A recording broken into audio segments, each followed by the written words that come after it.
피격 당시 급박한 상황이 인천의 한 구청 CCTV에 찍혔습니다.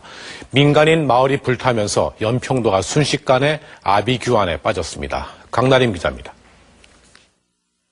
북한의 포격이 시작됐던 오후 2시 35분. 이때까지만 해도 인천 옹진구는 한산하고 평화로운 모습입니다. 하지만 30분 뒤인 오후 3시 옹진구청 앞. 수십 명의 사람들이 건물 밖으로 몰려나와 웅성대기 시작합니다. 3시 1분, 갑자기 한 남성이 급하게 뛰쳐나오고 면사무소 뒤에 있는 군 탄약고 근처에서 폭발과 함께 흰 연기가 치솟습니다. 연이어 수십 명의 사람들이 정신없이 달려나옵니다. 폭발에 놀란 한 남성이 전화기를 들고 몸을 숙인 채 어쩔 줄을 모르고 우왕좌왕하며 도망갑니다. 폭격이 시작된 지 30분 뒤, 구청 뒤에 있는 산에서 불이 치솟고 곧이어 검은 연기가 마을을 뒤덮습니다.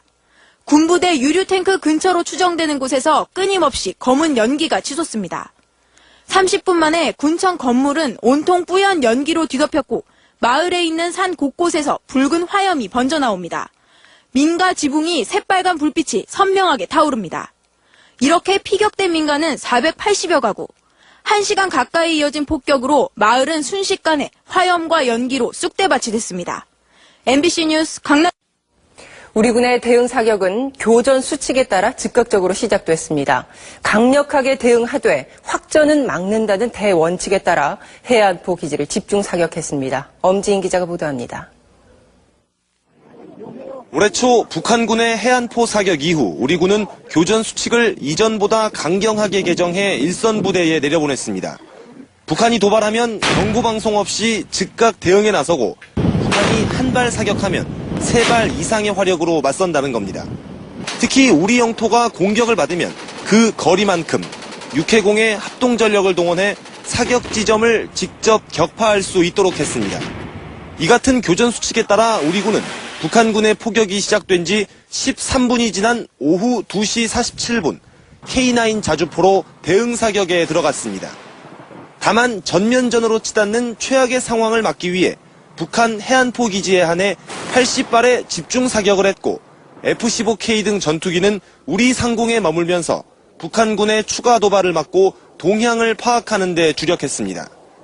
강력하게 대응하되 확전은 막기 위한 조치였습니다. 합동참모본부는 이에 대해 북한의 해안포 발사 지점을 확인해 집중 사격하기 위해 대응에 다소 시간이 필요했다면서 아직 모든 상황이 끝난 것은 아니며 북한 역시 상당한 피해를 입었을 것이라고 밝혔습니다. MBC 뉴스 오늘 북한이 포를 쏜 곳은 장산곶 일대 해안포 진지입니다. 북한이 어떤 포를 쐈고 또 우리는 어떤 포로 대응 사격을 했는지 김시현 기자가 보도합니다. 북한의 서해연안은 4군단 예하 해안포 부대가 담당합니다. 두 차례의 연평해전을 겪은 이후 북한은 해안포를 170mm 곡사포와 130mm 대구경포로 교체했습니다.